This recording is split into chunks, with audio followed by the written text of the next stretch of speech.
ছোটদের ছবি নিয়ে প্রত্যেকে প্রচন্ড এক্সাইটেড। তার একটা বড় কারণ, এই রকম থিমে কিন্তু আমাদের টলিউডে আগে কখনো ছবি হয়নি এবং সেই জন্য ছবিটা বেশ জমিয়ে চলছে। আমার যেটা ভালো লাগছে দুলাল আর দেবলিনার জন্য, দারুণ কাজ করেছে ওরা। এখনো যদি ছবিটা না দেখে থাকেন গিয়ে দেখে আসুন। কথা বললাম ছোটদের ছবি টিমের সঙ্গে, দেখে নাও কি কি কথা বললো ওরা টলিউড রিপোর্টারে। এই শীতকালে বাঙালি দর্শক পেয়ে গেল একদম অন্যরকম আমেজের একটি ছবি, ছোটদের ছবি। আর সেই ছোটদের ছবিরই যিনি বলা যেতে পারে পথপ্রদর্শক কৌশিক দা এবং সঙ্গে মিউজিক্যাল পথপ্রদর্শক আইডি দা, দুজনকেই পেয়ে গেছি আজকে টলিউড রিপোর্টারে। কৌশিক দা ছবি তো রিলিজ করে গেছে, আর বাঙালি দর্শক সত্যি কথা বলতে কি উচ্ছ্বসিত ব্যাপারটা নিয়ে। তোমার এখন কেমন ফিল হচ্ছে? ছবি হাত থেকে বেরিয়ে যায় এরকম মনে হয় যে ছবিটা তৈরি হয়েছিল এতদিন ভালো মন্দ আমাদের দিক থেকে যা প্রচার করবার, মানুষকে জানাবার, পোস্টার মারা, বিজ্ঞাপন দেওয়া, সব কিছু মিলিয়ে টিলিয়ে ফেসবুকে লিখতে থাকা, যা কখনো করি না, অনর্গল রিটুইট করতে থাকা, নানানভাবে যেভাবে কমিউনিকেট করা যায়, সেটা সবার বিরুদ্ধে হোক আর যাই হোক, ছবির স্বার্থে সেটা আমরা মন প্রাণ দিয়ে করে মানুষের কাছে কমিউনিকেশনটা পৌঁছে দেওয়া। ছবিটা কী বিষয়, ছবি কেমন, ছবি তাতে তাদের কৌতূহল বেড়ে ওঠা এবং দর্শকদের নিশ্চয়ই আগ্রহ থাকে যে এদের ছবি দেখবো বা এই ছবিটা দেখবো।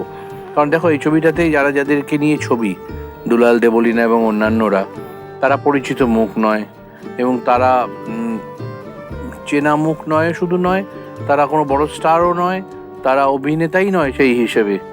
কাজে তাদেরকে দেখতে আসবে কেন মানুষ? ছোট মানুষ বলে স্বপ্ন ছোট ছোট দেখবো। সেই জায়গা থেকে মানুষের কৌতূহলটাকে তাকে পৌঁছে দেওয়া যে কেন এটা দেখাটা খুব দরকার বা কেন এটা মিস করলে সত্যি তারা মিস করবেন, সেই কমিউনিকেশনটুকু আমরা করেছি। কিন্তু ছবি এখন হাত থেকে বেরিয়ে গেছে এবং দর্শক দেখছেন এবং দর্শকদের কেমন লাগছে সেটা আমি আর নিজের মুখে কিছু বলবো না।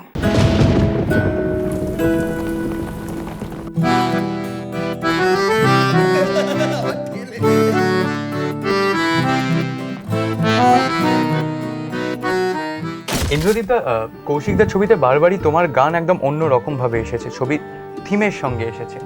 তো এটা আমি আগেও তোমার সঙ্গে যখন কথা বলেছি, তোমরা দুজন যখন ছিলে, তখন তুমি বলো যে কৌশিকদা ফোন করে বলে দেয়, আইডি এরকম ব্যাপারটা, তুই একটা গানটা লেখ, তারপর আমরা কথা বসাচ্ছি বা কথা আগে অনেক সময় কৌশিকদাই লিখে দেয়। তো এই ছবিতে গানটা কিভাবে এলো বা থিম মিউজিকটা, থিম সংটা কি করে এলো? এই ছবিতে থিম সংটা অ্যাজ ইউজুয়াল ছবির অংশ নয়, ছবির প্রচারের অংশ। এই গানটি এবং ছবিটাতে ক্যারেক্টাররা তাদের কি বক্তব্য আশেপাশে ঘুরছে, সেইটার আশেপাশে গানের লেখাটা তৈরি, গানের কথাটা তৈরি। তুমি ডাকলে আসছে, ভালো লাগলে হাসছে, মন ব্যথা চোখ ভরে